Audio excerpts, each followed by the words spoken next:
Hello，大家好，我係阿 Ken。今期咧同大家討論一下日常睇樓，你會遇到邊啲陷阱？咁開發商又係點樣一步一步咁樣氹你落搭嘅呢？如果你後無準備就諗住過嚟買樓，八成你會成為開發商嘅韭菜。而家嘅開發商咧已經係磨兜霍霍咁樣等住你過嚟㗎啦。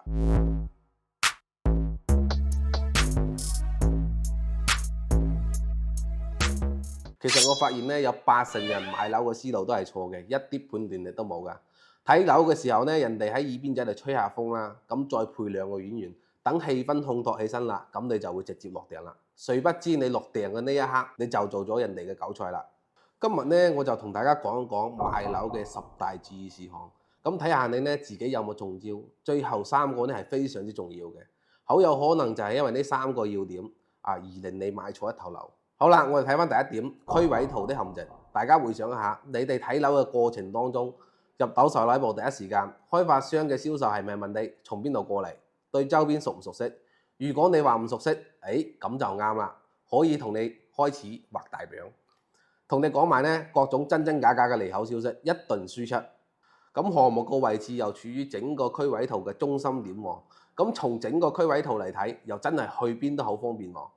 例如商場啦、超市啦、巴士站啦、醫院啦，全部都喺晒隔離左右。咁配套咧就非常之齊全，業態亦都非常之豐富。咁呢啲銷售就會同你講，你日後住喺呢一度，你嘅生活會有幾咁美好，有幾咁方便，直頭令你就係有一種住喺宇宙中心嘅感覺啊！醒下啦，實際上咧就唔係咁嘅，行到出門口先睇過先知，原來整個區位圖上面，近在咫尺嘅高端商場啦、醫院配套啦，全部都喺幾公里範圍之外嘅，係咁就大頂落啦，行得過去氣都斷埋啦。所以寧願相信自己條腿都唔好相信銷售把嘴啊！出去行多2圈，眼見為實，自己嘅心入面咧先會踏實噶嘛，係咪先？第二個沙盤的陷阱，咁售樓部嘅沙盤咧係為咗展示樓盤嘅優點俾啲客睇噶嘛，因為小區嘅不利因素啦，例如話高壓線啦、高架橋啦、變電站啦、垃圾站啦、加油站啦等等，往往喺沙盤展示嘅時候咧，會標注得豆領咁細嘅咋，細到你根本咧你自己都睇唔到。咁作為開發商嘅銷售人員，肯定就係揚長避短啦，亦都唔會專登同你提起呢啲不利因素。所以咧睇沙盤嘅時候，要睇清楚、問清楚呢啲不利因素。位置咧究竟會唔會喺我哋買嘅嗰棟樓嘅樓下或者係附近？咁呢一點咧就係非常之重要啦。第3個樣板房嘅陷阱，設計到又大又靚嘅樣板房咧，令到好多買家其實咧一睇就上頭噶啦，馬上產生碌卡嘅衝動。咪碌住，聽我講埋先。咁開發商嘅示範單位咧係俾到客戶最直觀嘅感覺噶啦。咁開發商自不然咧會不惜重金咁樣去打造，俾你覺得就係橫睇掂睇，好似都係幾好喎，好似咧就係為你量身訂製咁。咁其實咧呢度入邊人哋係做咗好多功夫㗎。咁例如就係示範單位嘅房間啦，佢係唔會裝門嘅，咁用啲迷你型嘅家具，再將啲衣櫃做淺將床做短，或者乾脆就係做玻璃牆，令你形成一種錯覺，你認為呢間屋好闊落，但實際上往往真係唔係咁嘅回事。所以我哋睇樓嘅時候咧，一定要睇清楚。日後如果擺設咗啲正常尺寸嘅家私之後，你先會知道呢一間屋咧嘅大細究竟啱唔啱自己用。咁第4個啦，價格優惠的陷阱。咁睇完樣板房之後，可能你會有啲心喐但係仲猶豫不決。呢個時候售樓部就會同你上演一場價格優惠嘅大戰啦。各式各樣嘅限時優惠活動，可能根本你聽都未聽講過。什麼全款買樓折成折啦、內部員工價啦、團購價啦、公底房啦、特價房啦等等，五花八門啊！呢個時候你千祈唔好俾優惠沖昏頭腦啊！俗語都有話啦，天下咧係冇免費嘅午餐嘅，平嘅嘢咧你越係要小心。咁點樣先至可以避免呢啲咁嘅陷阱呢？咁開發商目前嘅狀況又係點樣嘅呢？係唔係開發商要債務爆雷啊？又係唔係要割你韭菜準備走佬啊？咁呢個時候中介嘅作用咧就非常之關鍵啦。咁作為一個有行業經驗嘅中介嚟講，佢係有辦法了解到目前開發商有冇債務糾紛嘅問題啦，同埋呢一批特價房之所以平嘅原因係乜嘢，以及就係短期內開發商會唔會有呢個破產嘅風險呢個中介都係會知道嘅。咁而家有好多樓盤咧都係遇到資金問題而停工㗎啦。咁我認為呢幾個方面咧，需要我哋仔細去做判斷嘅，同埋中介俾到你嘅意見咧係十分之重要嘅。第五個，挑選開發商嘅銷售人員。開發商嘅銷售人員咧，其實係經過專業嘅系統性培訓嘅。咁開發商亦都對佢哋有嚴格嘅業績考核要求啦，所以好難避免有時候就係為咗成交，不得不使用一啲套路嘅。咁但係只要係人就會有性格嘅差異，有啲售樓部嘅銷售人員咧就會靠譜啲啦，咁有啲就會狡猾啲，甚至乎咧就係會透露多啲。咁如果你買樓嘅時候，盡量選擇一啲真誠同埋有責任心嘅銷售人員啦。